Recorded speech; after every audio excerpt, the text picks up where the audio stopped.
بسم اللہ الرحمن الرحیم۔ کل جب صبح اٹھیں تو صبح اٹھنے کے بعد سب سے پہلا کام آپ کا ہونا چاہیے غسل جمعہ۔ کل ہے یوم جمعہ، آج ہے شب جمعہ، تو کل آپ کو سب سے پہلے کیا کرنا ہے؟ غسل جمعہ۔ اچھا، جو کریں گے وہ ہاتھ اٹھا دیجئے انشاءاللہ۔ ہاں، سبھی کریں گے انشاءاللہ۔ دیکھیں، فرش اعضاء کا وعدہ کبھی مخالف نہیں ہونا چاہیے۔ جب کر لیا آپ نے تو غسل جمعہ کریں گے۔ اس کی وجہ کیا ہے میں آپ کو وجہ بتاتا ہوں۔ میں اس موضوع پہ کافی لمبا چوڑا بیان دے چکا ہوں بادشاہی عاشور خانے میں، تو میں اس کو ریپیٹ نہیں کرنا چاہتا۔ ماشاءاللہ مجمع وہی ہے، صرف اتنا بتانا چاہتا ہوں کہ غسل جمعہ انسان کو ایسے کر دیتا ہے کہ جیسے ابھی ابھی یہ ماں کے پیٹ سے پیدا ہوا ہے۔ اتنا اجر، اللہم صلی اللہ، اتنا اجر، اتنا ثواب، اتنی اہمیت، جس کے لیے میرے مولا سے رسول نے فرمایا علی چاہے اپنا ایک وقت کا کھانا بیچ دو مگر غسل جمعہ ضرور کرو۔ یعنی جمعے کے دن چاہے نہ کھاؤ، کھانا کم کر دو، لیکن غسل جمعہ میں کمی نہ کرو۔ اس کا ریزن ہے، وجہ یہ ہے کہ تاکہ تمہیں یہ احساس پیدا ہو کہ میں کسی کے انتظار میں ہوں۔ ارے نہیں توجہ دیا آپ نے۔ جب تم غسل جمعہ کرو گے تو تمہارے اندر یہ احساس پیدا ہوگا کہ میں کسی کے انتظار میں ہوں، اور جس کے انتظار میں ہوں وہ اتنا پاک ہے کہ اس سے میں بھی جب ہی مل سکتا ہوں جب خود پاک ہو جاؤں۔ تو غسل جمعہ اللہ، تو انشاءاللہ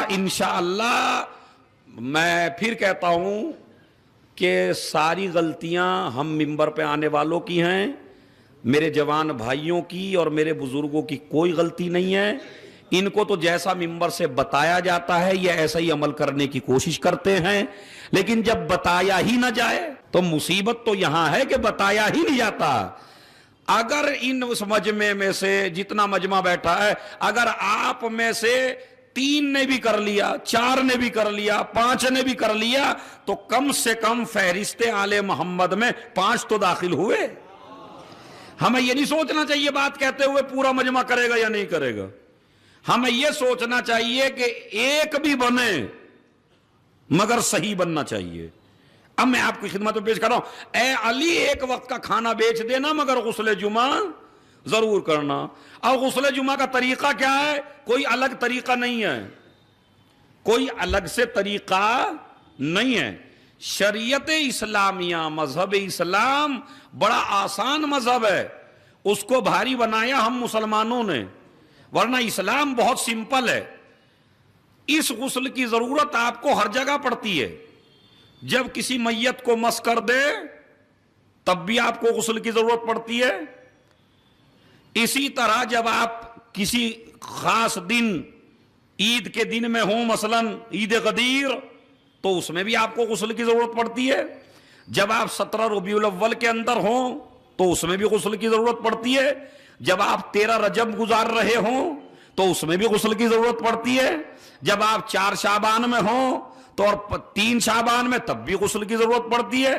اسی طرح جب رمضان المبارک میں ہیں تو رمضان میں پتہ نہیں کتنے غسل مستحب ہیں، کم سے کم یہ فہرست ہمارے جوانوں کو بتانی تو چاہیے۔ روایت میں موجود ہے 19، 21، 23 شب قدر میں مخصوص غسل ہے۔ شب قدر کا غسل وہ میرے خیال میں نہیں کرتے۔ شب قدر کے غسل کی بڑی اہمیت ہے، اور میں نے شب قدر کا تذکرہ اس لیے کیا ہے کہ دیکھیے یہ دن مخصوص ہے۔ کل کا دن سب سے بڑا دن کون سا ہوتا ہے دنوں میں؟ جمعے کا دن۔ اور اگر آپ ہسٹری کے لحاظ سے دیکھنا چاہیں، جمعے سے بھی بڑا ایک اور دن ہے تمہارے پاس، اور وہ ہے عید غدیر۔ مذہب اسلام میں ہمارے اس مذہب میں، ہمارے اس دین میں، ہماری شریعت میں سب سے بڑا دن جس کا مقابلہ کوئی دن نہیں کر سکتا وہ کون سا دن ہے؟ عید غدیر۔ عید غدیر واجب ہے، مستحب نہیں ہے۔ عید غدیر واجب ہے۔ عید غدیر کے غسل، عید غدیر کے اعمال، عید غدیر میں کیا کیا کرنا ہے۔ اصل میں آج تک تو عید غدیر ہم نے ایسے منائی جیسے ذاکروں نے چاہا، کبھی عید غدیر ایسے مناؤ جیسے معصوم چاہتے ہیں، تو آپ کو پتا چلے گا کہ عید غدیر کی اہمیت کیا ہے۔ سنیے، ہم تو شعر و شاعری میں گزار دیتے ہیں، بس تیر مارا تو کیا مارا، محفل کر لی، بس محفل میں 4-5 شاعر بلا لیے، انہیں اٹھ کے داد دے دی، سمجھ لے غدیر ہو گئی۔ اما بھائی یہ تو آپ نے دین کا ایک حصہ بھی مکمل نہیں کیا ابھی۔ محفل کر کے ساری ذمہ داری ختم نہیں ہوتی، ایسے غدیر گزارنا جیسے معصوم گزارتے تھے، تب تمہیں حقیقی لطف آئے گا۔ محفل بھی کرو مگر وہ اعمال بھی کرو۔ تو دنوں میں سب سے بڑا دن کون سا ہے؟ عید غدیر۔ چلیے، راتوں میں سب سے بڑی رات کون سی ہے؟ شب قدر۔ میرے ساتھ ہے نا آپ؟ انشاءاللہ جو پہلے آ گئے انہیں پہلا تحفہ میں آپ کو دے دیتا ہوں۔ دنوں میں سب سے بڑا دن غدیر کا دن، راتوں میں سب سے بڑی رات شب قدر۔ اب آپ کہیں گے یہ رات سب سے بڑی کیوں ہے اور یہ دن سب سے بڑا کیوں ہے؟ تو وجہ یہ ہے کہ رات مخصوص ہے فاطمہ سے، دن مخصوص ہے علی سے۔ آپ سمجھے کہ دن کیوں؟ لیلۃ القدر خیر من الف، پڑھیے بسم اللہ الرحمن الرحیم، سب مل کے پڑھیں گے۔ انا انزلناہ فی لیلۃ القدر وما ادراک ما لیلۃ القدر لیلۃ القدر خیر من الف شہر تنزل الملائکۃ والروح فیہا باذن ربہم من کل امر سلام۔ خود بتائیے ایمانداری سے، یہ سورہ پڑھنے کے بعد، یہ سورہ انا انزلنا بڑی اہمیت ہے اس کی کہ نماز میں ضرور پڑھو انا انزلنا۔ کیوں؟ اس لیے کہ آدھا سورہ مخصوص ہے فاطمہ سے، آدھا سورہ مخصوص ہے امام زمانہ سے۔ کتنا اچھا سورہ ہے، کتنا بہترین سورہ ہے۔ انا انزلنا فی لیلۃ القدر یہ مخصوص ہے فاطمہ سے، اور تنزل الملائکۃ والروح یہ مخصوص ہے امام زمان سے۔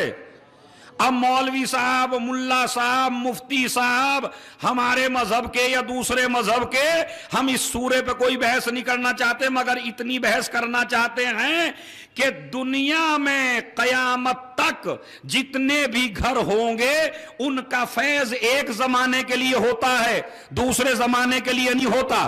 جو 50 سال پہلے کا گھر ہے وہ 50 سال پہلے والوں کے لیے فیض برساتا ہے، جو 100 سال پہلے کا گھر ہے وہ 100 سال کے لیے فیض برساتا ہے۔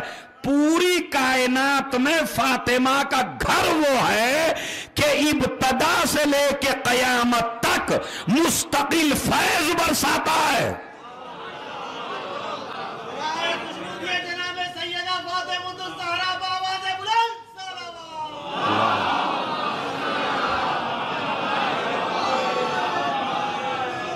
فاطمہ کا فیض آج بھی عام ہے، آج بھی تنزل الملائکۃ والروح، ملائکہ نازل ہوتے ہیں۔ اب آپ پوری دنیا کے مولوی اور مفتی سے پوچھئے کیا تمہارے گھر پہ نازل ہوتے ہیں؟ کسی دن جبرائیل، میکائیل، روح، کوئی فرشتہ تمہارے گھر پہ آیا؟ اور اگر نہ مفتی کے گھر آئیں، نہ مولوی کے گھر آئیں، نہ ذاکر کے گھر آئیں، تو پھر وہ گھر تلاش کر کے بتا جہاں نازل ہوتے ہیں۔ اگر تجھے تاریخ نہیں بتاتی تو ہم سے آ کے پوچھ لے، یا تو بتا دے وہ گھر جس میں ملائکہ نازل ہوتے ہیں، اور اگر تجھے تاریخ میں نہ ملے تو پھر ہم سے آ کے پوچھ اور کاٹ کے دکھا کہ وہ گھر صرف فاطمہ کا ہے، کہ جہاں مستقل ملائکہ نازل ہوتے رہتے ہیں۔ اچھا، ملائکہ بھی تو نازل وہیں ہوتے ہوں گے کہ جس کا ہر زمانے میں ایک زندہ رہا ہو۔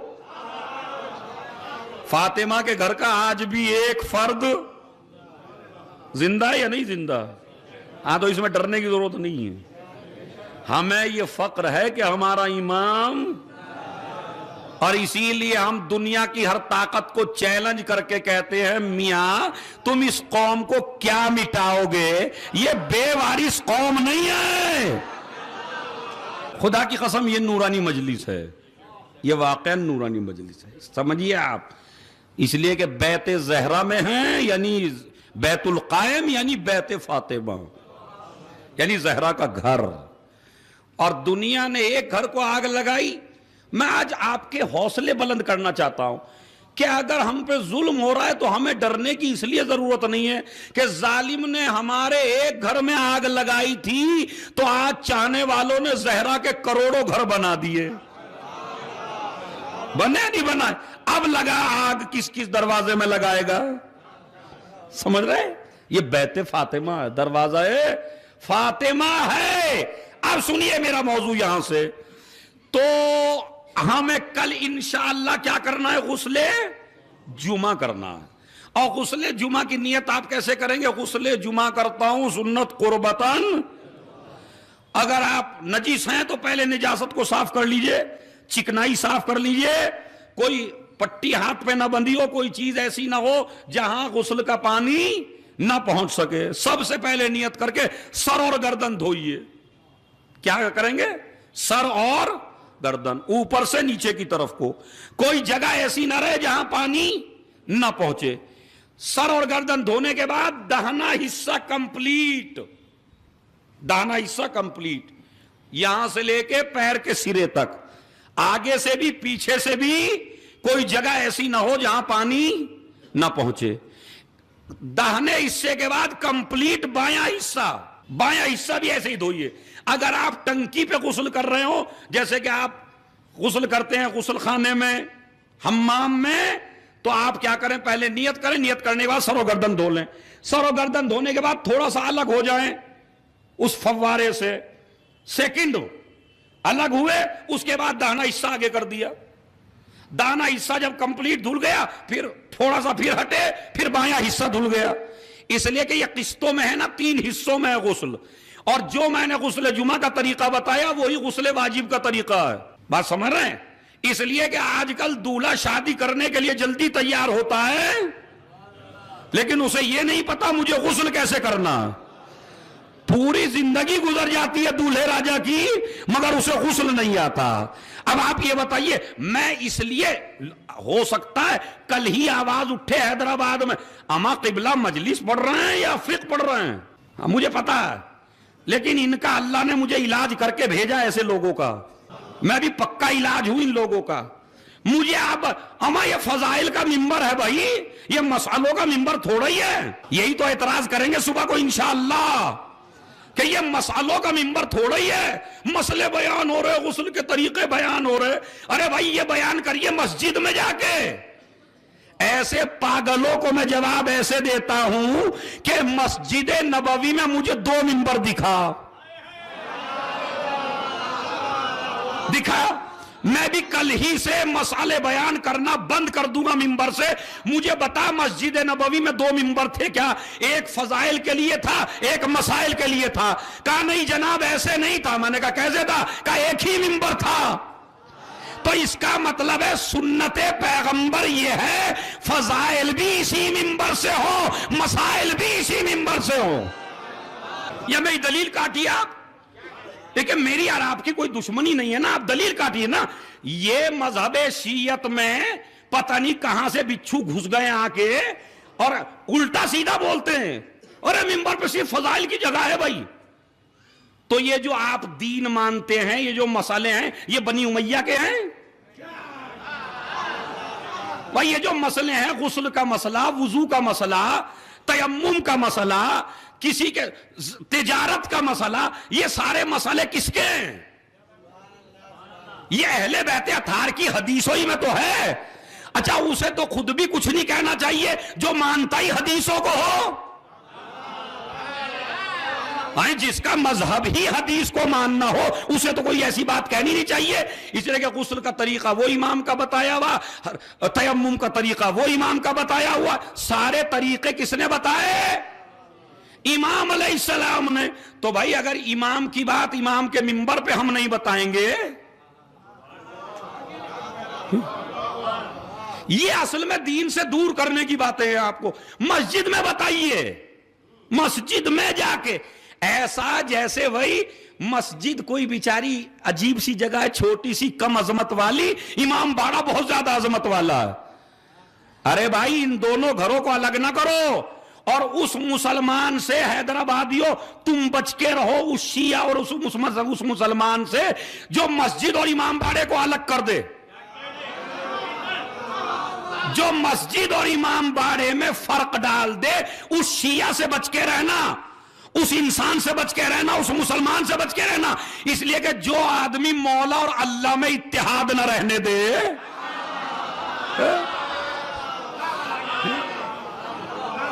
تو یہ تمہیں کتنا لڑائے گا بھائی, جب یہ اللہ مولا کی بننے نہیں دے رہا. آج کل اسی منبر پہ ایسے ذاکر آ رہے ہیں جو کہہ رہے ہیں اگر اذان کا وقت ہو گیا ہم مجلس نہیں روکیں گے, اللہ والے الگ ہو جائیں, مولا والے الگ ہو جائیں. اوہو, دیکھیں کتنی فکری بات پیش کی اس نے. مطلب ایسی بات نبیوں کے ذہن میں بھی نہیں آئی کبھی. ہاں, اس کے ذہن میں آئی ہے اللہ والے الگ ہو جائیں, مولا والے الگ ہو جائیں. تو مجھے سوچ کے بتا, اسی طرح سعودی عرب کا مفتی, دیکھیں یہ فتوے چاہے ہمارے یہاں اور دوسروں کے یہاں, فتوے ہمیشہ جب آل محمد کے دروازے سے ہٹ جاتے ہیں تو فتوہ بہکا دیتا ہے. سمجھ رہے کیسے بہکا دیتا ہے؟ سنیے. ان سے پوچھا گیا جی بیڈ جائز ہے یا ناجائز ہے؟ بیڈ روم میں بیڈ ہوتا ہے نا, تو انہوں نے کہا نہیں ناجائز ہے چونکہ نبی کے زمانے میں نہیں تھا. اور دیکھیں کیسا فلسفہ ہے, کتنی اچھا ریزن ہے بھائی. تو میں کہتا ہوں بھائی ایسے ملا سے بچ کے رہیے جو میاں بیوی کو بھی ایک نہ ہونے دے, وہ آپ کو ایک ہونے دے گا؟ تو اللہ والے الگ ہو جائیں, مولا والے الگ ہو جائیں. یہ کس نے جھگڑا پیدا کروا؟ آج کل کا ذاکر ہے جو جھگڑے کروا رہا ممبر سے اللہ مولا میں. بس سمجھ رہے, بچ کے رہیے خدا کی قسم اس سے. در زہرا پہ آؤ, در زہرا پہ اپنے کدورتیں اپنی دشمنیاں دور کرو, در زہرا پہ آ کے اپنا اختلاف دور کرو, در زہرا پہ آ کے آپس میں گلے ملو. اس لیے کہ اگر یہ دروازہ تمہیں نہیں ملا سکا تو کائنات کا کوئی دروازہ ایسا نہیں ہے جو تمہیں ملا سکے. بس اس سے بڑا کوئی دروازہ نہیں ہے. اسی لیے میں بیان شروع کرتا ہوں. تو غسل کا طریقہ میں نے آپ کو بتایا انشاءاللہ. غسل جمعہ جس طرح غسل جمعہ کا طریقہ یہی غسل جنابت کا طریقہ, یہی غسل میت کا طریقہ, یہی غسل میت کا طریقہ, یہی غسل غدیر کا طریقہ, سب کا طریقہ سیم ہے. ایک طریقہ میں نے آپ کو بتا دیا, اسی سے آپ سارے کر سکتے ہیں, نیت بدل بدل کے. بس تو غسل جمعہ کریں گے, صلوات پڑھیں گے, زیادہ سے زیادہ شب جمعہ میں صلوات. اللہم